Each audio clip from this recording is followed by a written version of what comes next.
Hello everyone, इस video में हम लोग साइंस के प्रश्नों का कुछ रिवीजन करने वाले हैं। अगर आप भी इनमें से किसी एग्जाम का तैयारी कर रहे हैं तो ये वीडियो आपके लिए बहुत ज़्यादा महत्वपूर्ण है, क्योंकि इस वीडियो में आपको 20 से 25 प्रश्न मिलेंगे और ये वो प्रश्न है जो एग्जाम में बार बार पूछा जा चुका है और यहाँ से क्वेश्चन बनता ही बनता है। तो आइए शुरुआत करते हैं। वीडियो को अंत तक जरूर देखना, पसंद आए तो लाइक भी करना। देखिए पहला सवाल आपके सामने है। पहला सवाल है कि मनुष्य के मस्तिष्क का वजन कितना होता है? 1350 से 1400 ग्राम आपको ध्यान में रखना है। देखिए यहाँ से क्वेश्चन बार बार रिपीट होता है, इसलिए मैं फिर से कह रहा हूँ कि बड़े ध्यान से देखना है इसको। नेक्स्ट आप देखिए कि ऊंट का जो है गर्भावधि काल कितना होता है? ये 320 से 350 दिन होता है। ये चीज आपको ध्यान में रखना है। ये गर्भावधि काल से क्वेश्चन बनता है, गाय का भी पूछा जाता है, भैंस का भी पूछा जाता है, ठीक है ना। ये आपको ध्यान में रखना है। अगला देखिए, अगला आपके सामने आ भी गया, गाय एवं भैंस का गर्भावधि काल कितना होता है? ये होता है आपका 280 से लेकर 300 दिन, आपको ध्यान में रखना है। नेक्स्ट देखिए आप, नेक्स्ट है आपके सामने कि पैतृकता सिद्ध करने में सहायक क्या है? पैतृकता यानी पेरेंटेज को कौन सिद्ध करता है? तो डीएनए और आपका फिंगर प्रिंटिंग, ये दोनों ध्यान में रखना है, DNA and finger printing. Next आप देखिए,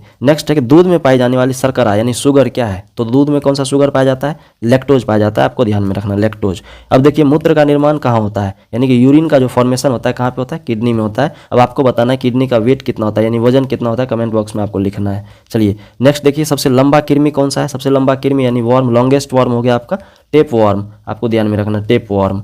प्रकाश वर्ष किसका मात्रक है? प्रकाश वर्ष जो है दूरी का मात्रक, आपका डिस्टेंस का मात्रक। सिर्फ रिवीजन पर्पज से वीडियो है, आप स्पीड बढ़ा के भी इसको फटाफट देख सकते हैं, ठीक है ना।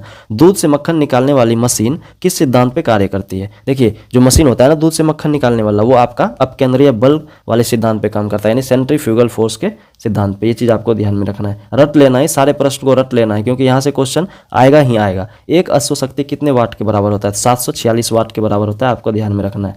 नेक्स्ट आप देखिए, नेक्स्ट क्वेश्चन है कि जल का घनत्व अधिकतम कब होता है? तो 4 डिग्री सेल्सियस पे, आपको याद रखना है 4 डिग्री सेल्सियस। नेक्स्ट आप देख लीजिए, पदार्थ का लघुत्तम अंश यानी स्मॉलेस्ट पार्ट ऑफ मैटर क्या होता है? तो परमाणु। सबसे छोटा हिस्सा क्या है? परमाणु। अगला देख लीजिए, लेंस की क्षमता का मात्रक क्या है? तो डायऑप्टर, आपने पढ़ा भी होगा क्लास 10th में, डायऑप्टर। अगला देखिए, इंद्रधनुष के बीच का रंग कौन सा होता है? अब देखिए इंद्रधनुष जब बनता है ना 7 रंग होता है उसमें, उसको हम लोग कैसे याद रखते हैं? वाइब्ग्योर, ठीक है, VIBGYOR। यहाँ से देखिए violet, indigo, blue, green, yellow, orange, red. तो बीच में कौन सा है? देखिए यहाँ पे ग्रीन है, हरा हो जाएगा राइट आंसर। अब आप देखिए इंद्रधनुष बनता कब है? तो ये वर्षा के टाइम बनता है, जब वर्षा होती है, और एकदम सूर्य के ठीक विपरीत दिशा में बनता है। ये चीज आपको ध्यान में रखना है। आइए अगला देखिए, रंगों का प्रकीर्णन किस पे निर्भर करता है? तो वेवलेंथ पे, तरंग धैर्य पे ये डिपेंड करता है, तरंग धैर्य पे। अब आपसे क्वेश्चन यहाँ से कभी कभी पूछा जाता है, रेलवे का जो आप सिग्नल देखेंगे उसमें लाल रंग का प्रयोग क्यों किया जाता है? लाल रंग का प्रयोग क्योंकि उसका तरंग धैर्य ज्यादा होता है, मतलब वेवलेंथ बड़ा होता है, तो वो एकदम दूर से भी आपको दिखाई दे देगा, ठीक है ना।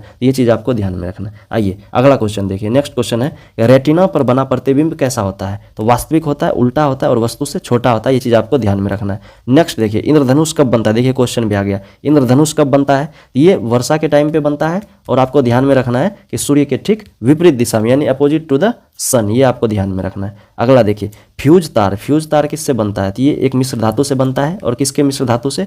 टीन और सीसा के मिश्र धातु से। आइए नेक्स्ट देखिए, अंतरिक्ष यात्रियों को आकाश कैसा दिखता है? तो ये काला दिखता है, और क्यों दिखता है? क्योंकि वहां पे सूर्य का प्रकीर्णन नहीं हो पाता है, इसी वजह से उसको काला काला दिखता है। जब लाइट वहां जाएगा नहीं तो काला ही दिखेगा ना, ब्लैंक दिखेगा। ये सूर्य के प्रकीर्णन नहीं होने के कारण वो कैसा दिखता है?